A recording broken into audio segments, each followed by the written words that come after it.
Olá, estamos iniciando mais um Há Controvérsias.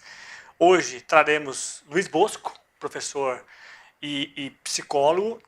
O tema de hoje é a questão da universidade, o papel, a importância da universidade, tão contestada e tão em xeque nos últimos meses, nos últimos anos, para não dizer até talvez décadas, né? Cada vez mais se contesta o seu papel, sua importância, sua finalidade da universidade pública.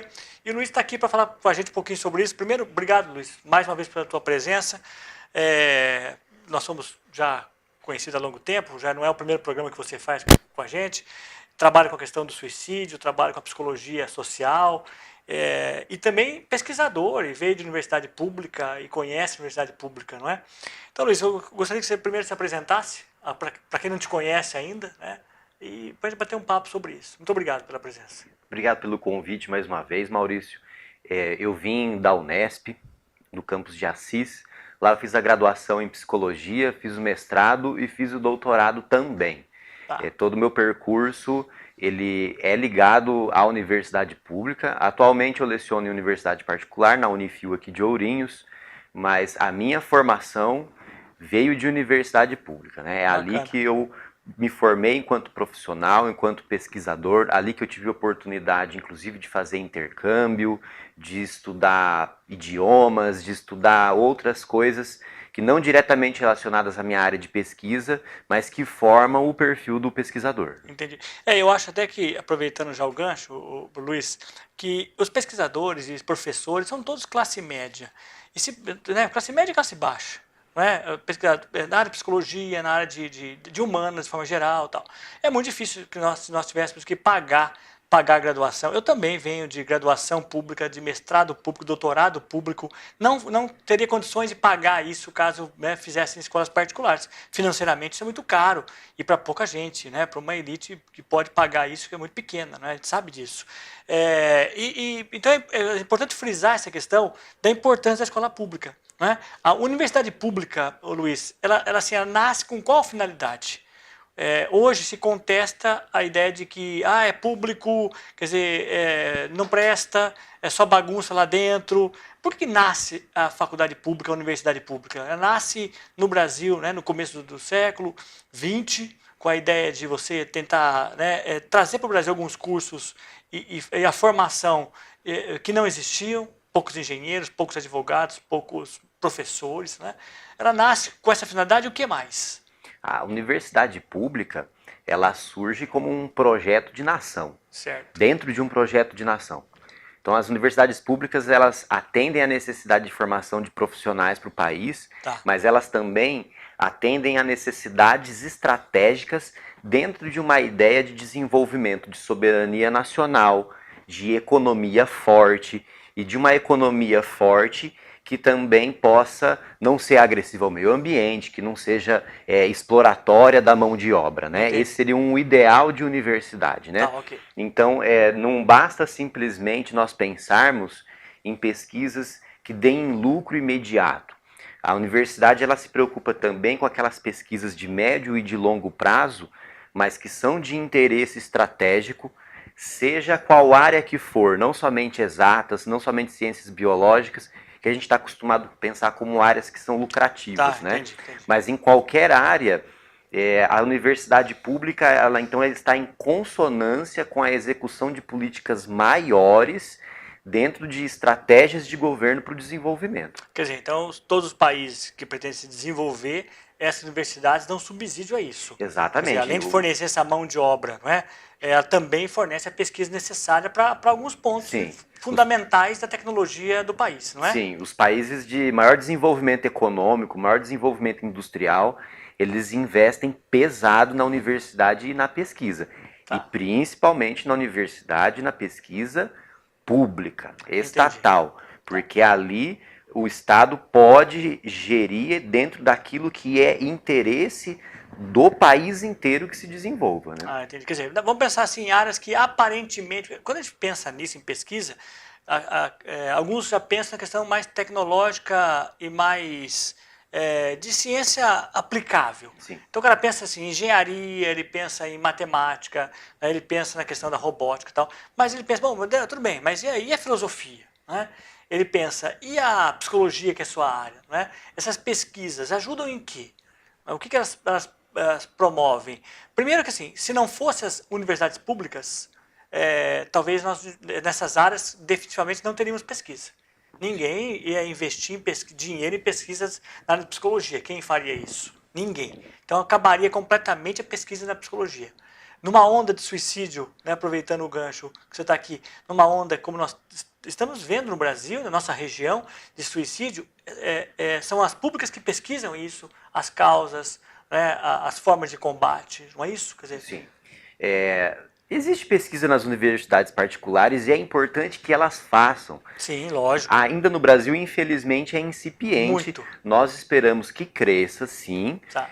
O que não pode é você puxar o cobertor de um lado para cobrir o outro, né? Então as universidades públicas elas devem continuar recebendo subsídio integral para pesquisa, independente qual área que seja. E lembrar que o mestrado e doutorado está atrelado à pesquisa. Mestrado e doutorado faz parte da pesquisa da faculdade. Isso. Bolsa de mestrado e bolsa de doutorado é investimento em pesquisa. Sim, é bom pensar nisso, né? Você não está pagando simplesmente um estudante, está pagando um pesquisador, um profissional da pesquisa, né? E nas áreas... E é bom pensar, caso não funcione ou caso abandone, tem que devolver o dinheiro. Ele devolve tudo o dinheiro que ele recebeu. Sim, ele tem um termo de compromisso, é responsável por isso. Um dinheiro para uma viagem, caso não traga resultado dessa viagem, ele já é, na verdade, cobrado por isso. Porque parece que a coisa está meio jogada de qualquer jeito e não é assim. Não, de jeito nenhum. Eu fui bolsista CAPES no mestrado. E você tem esse compromisso de prestar contas de toda a pesquisa que você planejou fazer, prestar conta se você conseguiu efetivar, né? E se algo der errado, você devolve todas as parcelas da bolsa que você recebeu integralmente e corrigido. Não, e além disso, é um compromisso muito sério. E publicar. Você é obrigado a publicar a sua pesquisa. A pesquisa tem que ser tornada pública através de artigos, participação de congressos e eventos. Eu estou frisando isso porque, às vezes, quem está em casa tem ouvido muita coisa, muito fake news, e dizer que esse dinheiro são jogado fora, que não há controle sobre isso. Há muito controle sobre isso, sempre houve muito controle sobre isso, não é? Sim. Então, é bom pensar nisso. Bom, e aí, voltando à questão da psicologia, quer dizer, você pesquisa coisas que depois são aplicadas socialmente, né? Em consultórios, né? Ou aplicados em eventos, né? Na educação, por exemplo. Sim. Né? As ciências humanas, elas acabam sendo uma prima pobre das ciências, mas por causa de uma visão equivocada da importância das ciências humanas. Né? Além da importância evidente de fomentar o pensamento crítico, de ser o alicerce para o desenvolvimento das outras ciências, lembrando que a filosofia é a mãe de todas as ciências, né? Ciências humanas dá lucro, sim. Ciências humanas dá lucro. Você vê países como a França e a Alemanha, em que eles têm pesquisadores e pensadores de ponta que publicam muito e suas publicações são traduzidas para o mundo inteiro e vendidas. Então dá lucro, sim. É muito conhecimento produzido ali, não é? Sim, e é conhecimento que é revertido e tem retorno, sim. Então a gente tem uma visão equivocada aí. E tem esse retorno social. Tem esse retorno social de que a pesquisa ela vai sendo aplicada nas questões sociais pertinentes à nossa sociedade. Então, por exemplo, no caso do suicídio, é preciso que haja uma articulação entre os setores de saúde pública, as universidades públicas e particulares, para que se combata esse problema, porque ele é um problema social e de saúde pública. Sim, você não combate um problema desse tamanho fazendo pesquisa isolada ou sem recursos. Ok. Quer dizer, o recurso é fundamental para isso. Sem dinheiro não se faz nada, não é? Lógico que a gente deve sempre tomar cuidado, não desperdiçar dinheiro público. Esse é um cuidado que se deve ter e assim, todo governo tem que pensar nisso. Mas abandonar a pesquisa e deixar de lado a universidade pública é um erro muito grande para um país que pretende se desenvolver e estar no nível de país desenvolvido. Porque nesse país é isso que eles fazem, né? Eles pesquisam, né? Tá, bom, eu vou chamar um intervalo, Luiz. Eu queria falar um pouquinho no próximo bloco, justamente sobre a questão da pesquisa nas universidades públicas, mas alguns exemplos de como é que elas podem se efetivar. Eu vou tentar pensar alguma coisa na área da filosofia para que as pessoas que estão em casa entendam isso, né? Para que não fique, eu quero frisar bastante e sair um pouco dessa ideia técnica ou tecnicista, de que só um lado funciona, de que só um lado, né, que é bom e outro lado é ruim. Estamos aqui com o Luiz Bosco, voltaremos após os comerciais.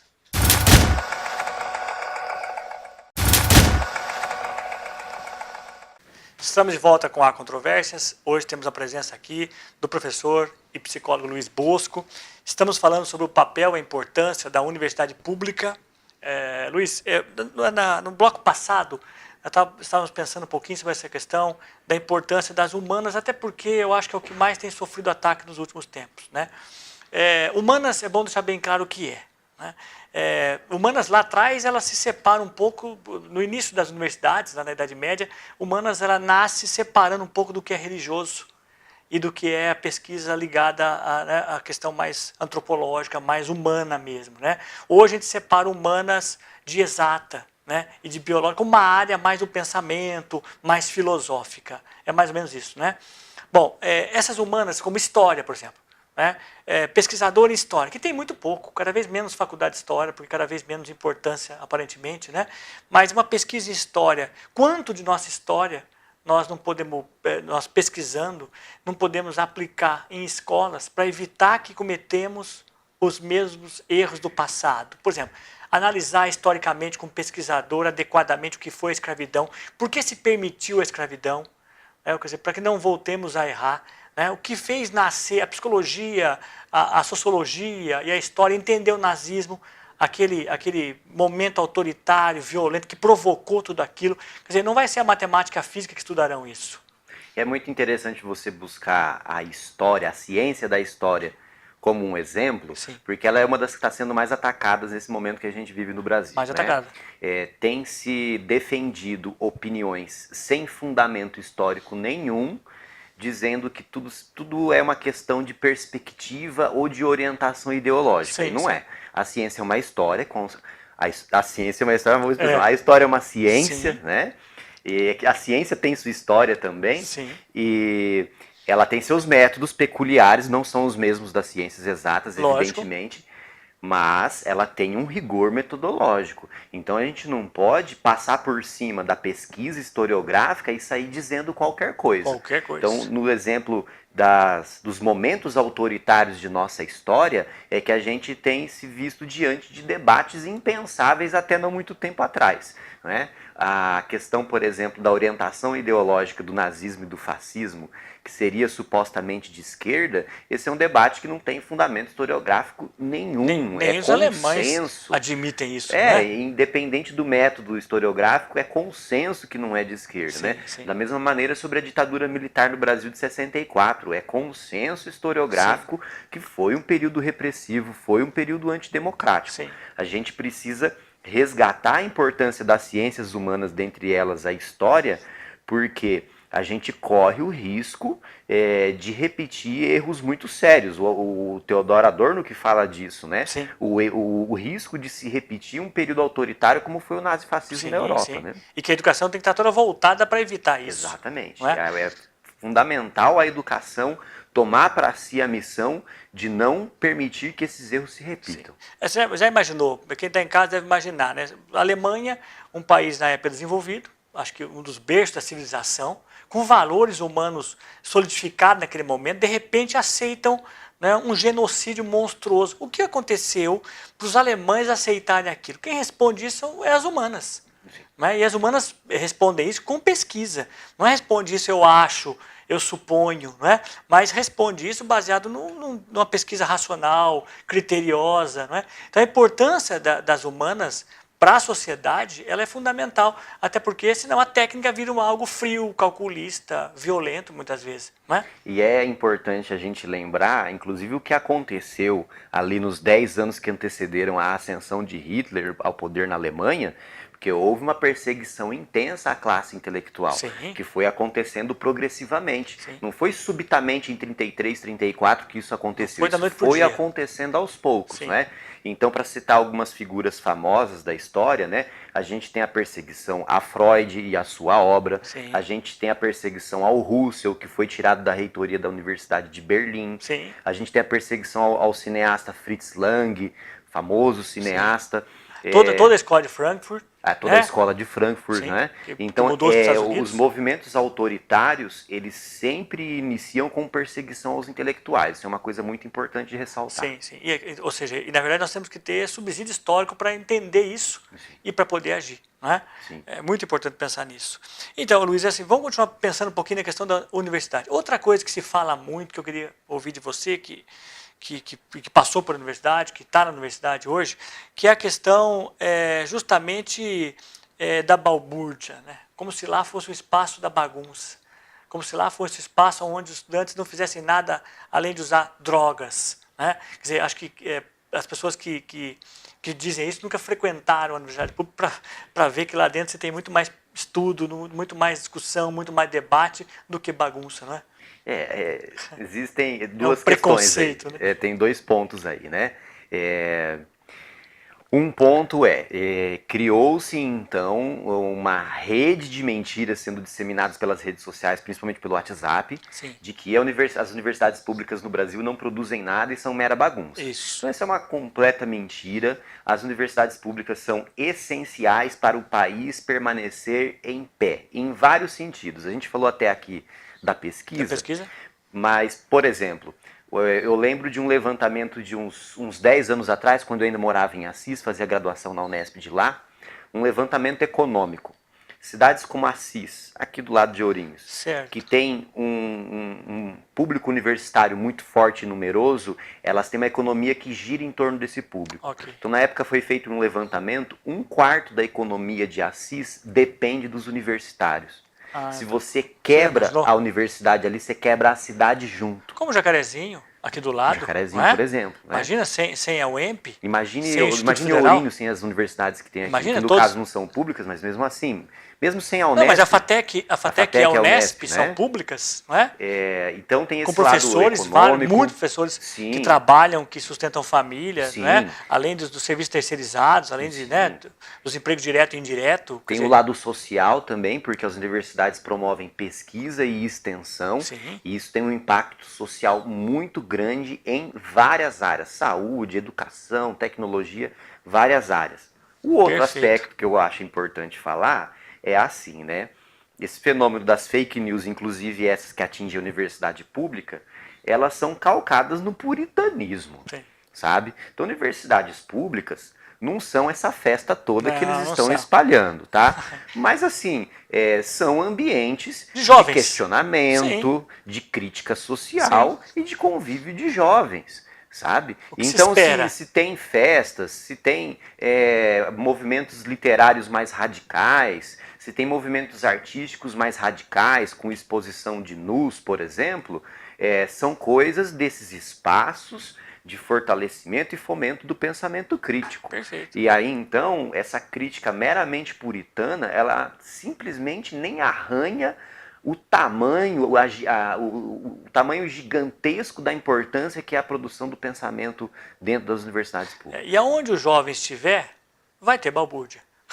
E aí a gente pode até dizer assim, por mim essa balbúrdia é boa, vida, é movimento, né? Sim, tendo certos limites, que a gente sabe muito bem que né, acontece acidente dentro da universidade, como acontece fora, como acontece nos bares, como acontece em qualquer lugar onde há jovens, né? É importante pensar nisso. Uma outra coisa que está atrelada a esse discurso, né? Essa ideia que nessas universidades só tem rico, que só estuda em escola pública quem é rico e pobre vai para a escola privada. Eu digo sempre, e talvez você concorde comigo, que depende do curso, né? Quer dizer, alguns cursos sim, são atualmente reservados, e as cotas, eu vou falar depois sobre isso, tem tentado resolver um pouco isso, mas alguns cursos ficam presos, né, ou são destinados às pessoas que têm mais condições financeiras, que estudaram em escolas privadas no ensino médio e tal. Mas a maioria deles, história, pedagogia, geografia, antropologia, nossa, é muita coisa. A própria psicologia é muita gente pobre que está lá dentro, né? Sim, que classe média que não poderia talvez pagar uma faculdade privada devido ao alto custo. Então, outra mentira, outra fake news é essa ideia de que lá dentro só tem gente que pode pagar. Né? Não é essa a realidade, né? Existe uma diversidade de origens sociais, de estado, e de religião Sim. muito grande na E muito universidade rica, né? pública, que é muito rica, é muito Sim. importante para a nossa convivência universitária essa origem muito diversificada, né? Tá. Os cursos que historicamente são mais elitizados, né? Basicamente podemos falar de medicina, advocacia, talvez engenharia, Sim. esses sim, eles têm um público bem mais elitizado. Mas por quê? Por causa dessa importância histórica, desse status social que se dá a essas profissões, não é? Certo. Mas nos demais cursos, a gente tem uma diversidade bastante grande. Eu mesmo estudei a vida inteira em escolas públicas, né? Se não fosse a universidade pública, honestamente não teria tido condições Sim. de fazer a carreira que eu Sim. fiz hoje. Eu fiz o Nesp, por exemplo, o Nesp de Assis, o Nesp de Bauru, no caso do meu mestrado e doutorado, e a grande maioria lá, né, são duas faculdades que, na verdade, tem cursos de psicologia, tem cursos de pedagogia, tem curso de história, tem curso de filosofia, não é? De relações internacionais.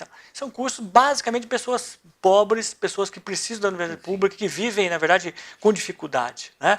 Quer dizer, acabar com as universidades e também acabar com a chance dessas pessoas de poder Sim. estudar, não é? De mudar de vida, de quantas pessoas, quantas vidas foram mudadas.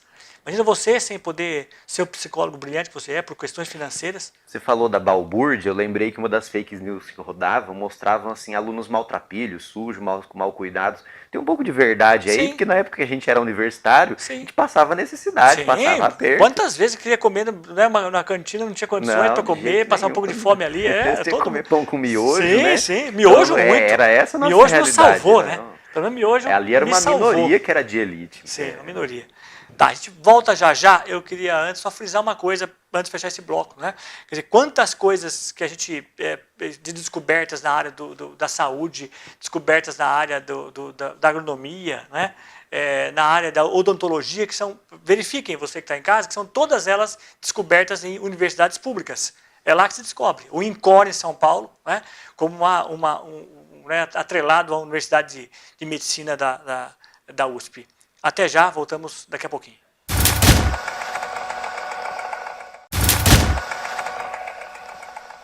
Estamos de volta com Há Controvérsias, hoje falando sobre universidade pública, sua importância, sua história, como professor e pesquisador e psicólogo e meu amigo Luiz Bosco. Né?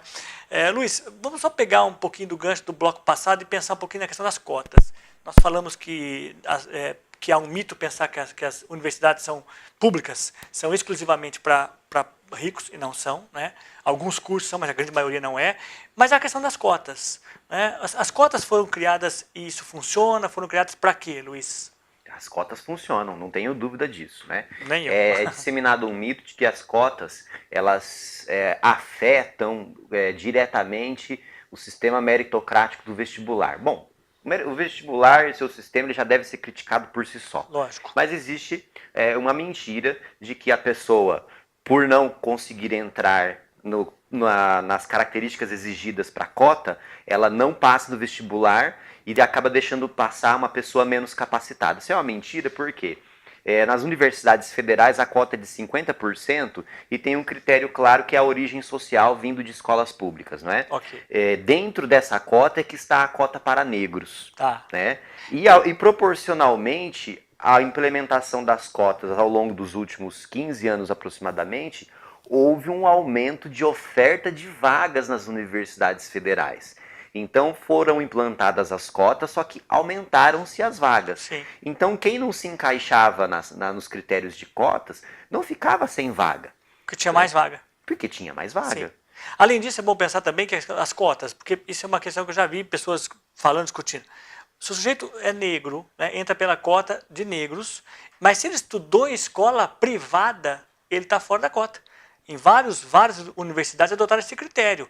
Ou seja, as cotas são para negros que estudaram em escolas públicas. E depois também cotas para os negros que estudaram em escola pública o tempo todo, escola para estudante de escola pública, que são as cotas sociais, e as vagas para os demais. Quer dizer, na verdade, assim, a ideia foi tentar ser o mais democrático possível. E tem funcionado. Tem. Né? Porque o desempenho, pelo que se vê, o desempenho dos cotistas não é inferior ao desempenho dos não cotistas. Jamais, né? jamais. E a importância também de nós superarmos a discriminação racial histórica do Brasil, né? O apartheid social produzido no Brasil, que é de séculos, né? As cotas são uma política extremamente importante para isso, né? Que permitiu, então, o ingresso de um número que nunca havia acontecido na história do Brasil de negros e negras à universidade pública. E pessoas, talvez, que às vezes, só na universidade vão ter contato com pessoas negras. Sim. Muitas vezes passaram sua vida em escola particular como apartados, trancados, sem ter um contato com pessoas negras. Para o aluno branco é importante ele ter esse contato dentro da universidade também. É mais importante para minha filha, talvez, do que para o próprio negro. Porque essa convivência é fundamental, porque essa é a vida, esse é o mundo, né? E porque é a convivência que nos aproxima das pessoas e faz superar os preconceitos. Exatamente. E vamos falar um pouquinho sobre a questão dos cortes. Estamos vivendo um período de cortes da educação, cortes profundos, né? Que a cada hora o governo traz um número, mas o corte a gente sabe que é 30%, mais que tenta maquiar e transformar isso em 3,5%, mas é 30%, né? E esses cortes eu sei que estão afetando, quer dizer, nunca afetaram tanto, por mais que já tenha tido cortes antes, mas sempre tivemos bolsa de pesquisa, né? Nos últimos anos as bolsas aumentaram, tivemos vários alunos das universidades podendo fazer suas pesquisas fora do país, quer dizer, estamos hoje praticamente nunca ficamos sem bolsa nos mestrados e doutorados, agora estamos prestes a ficar sem bolsas. Como é que se dá isso, Luiz? O que está acontecendo? É preciso salientar que essa história de 30% de cortes em orçamento de universidades federais, ela é uma simplificação do que realmente está acontecendo. Tá. Esses cortes, eles atingem também a educação básica. O que é a educação básica? A creche, a escolinha, a escola, né? O ensino infantil, fundamental e médio também foi atingido pelo corte de recursos federais. O FIES, que é o financiamento estudantil, que muita gente que estuda em faculdades particulares depende do FIES para conseguir fazer a faculdade, o FIES também sofreu um corte. Quem já tem o FIES não está percebendo isso. Sim. Mas quem vai entrar agora, por exemplo, no vestibular de inverno, já vai ter mais dificuldade para conseguir FIES por causa desse corte, se conseguir. Os hospitais universitários foram atingidos também, né? Então você pega, por exemplo... O custeio deles, né? O custeio deles. Ali, por exemplo, a gente tem ali em Botucatu, tem ali o Rubião Júnior, né? Tem um hospital universitário famoso que atende aí o estado de São Paulo inteiro, né? Os hospitais universitários, eles têm também uma importância de saúde pública. E eles sofreram cortes Esse dinheiro também ia para essas coisas, para os hospitais. Também é para essas coisas. E você tem centros de pesquisa muito importantes sofrendo cortes, né? A gente tem no sul do país o FEPAGRE, que é um centro de estudos voltados para a agricultura, tanto a agricultura de grande porte quanto a agricultura familiar. Tem um amigo meu da época de graduação que é pesquisador nessa instituição. E eles sofreram cortes também. E aí você está afetando também o quê? O desenvolvimento da agricultura, está afetando consequentemente a exportação de insumos para o exterior.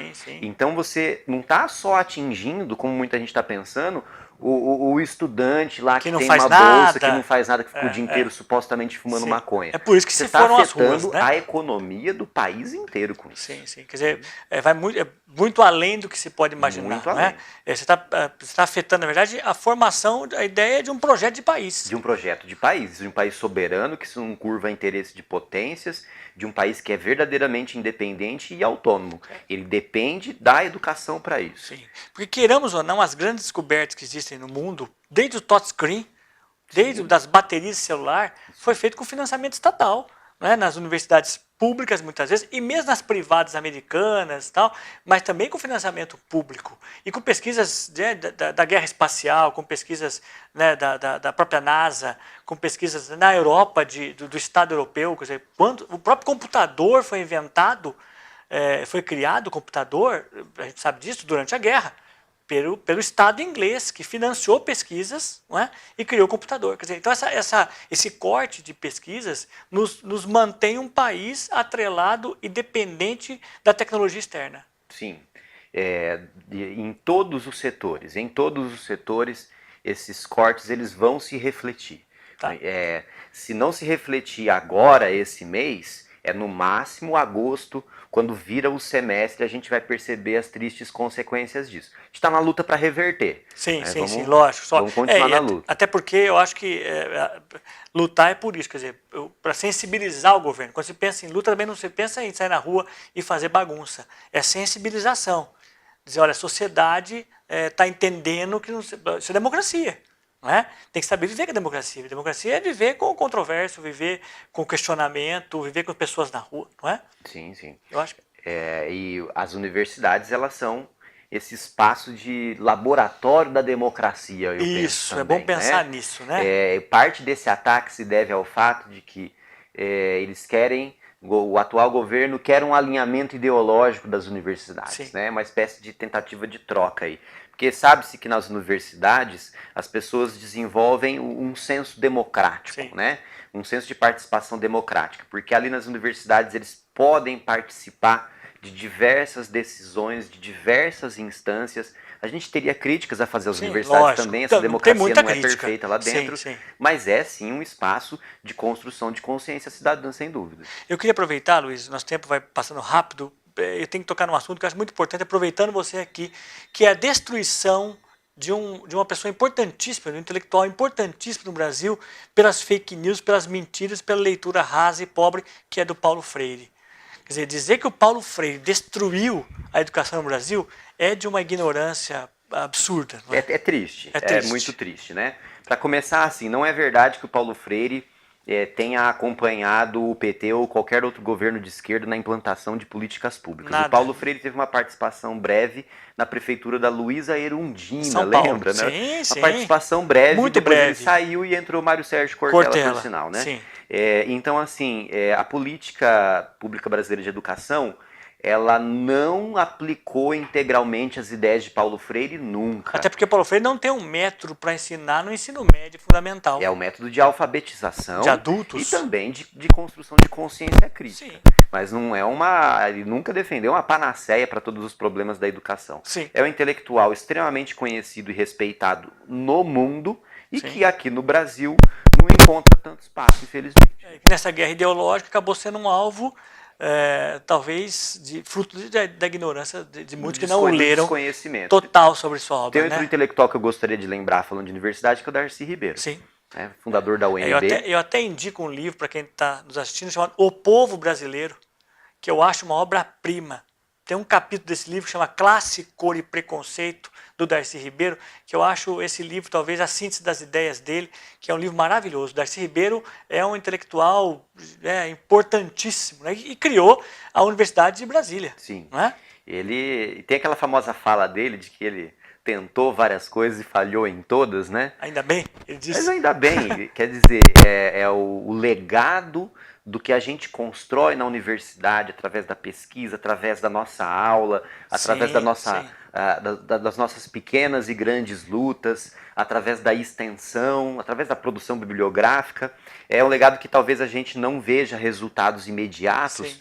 mas é um pequeno tijolinho na construção de uma sociedade mais justa, de uma sociedade mais igualitária, de um país mais forte, né? Sim. Eu acho que para poder fechar, assim, é a ideia de que é na universidade que a gente forma a alma de um país. Sim. Não é, Luiz?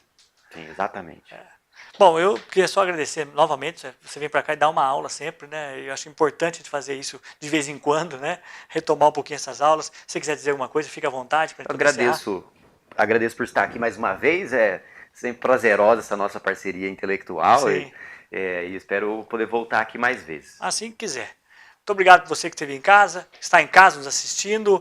Também pode nos acompanhar pela rede social, pelo YouTube, pelo Facebook, né? Ou pelo site grptv.com.br. Toda semana uma entrevista diferente, um bate-papo diferente, com questões polêmicas e sempre controvérsias. Muito obrigado e até lá.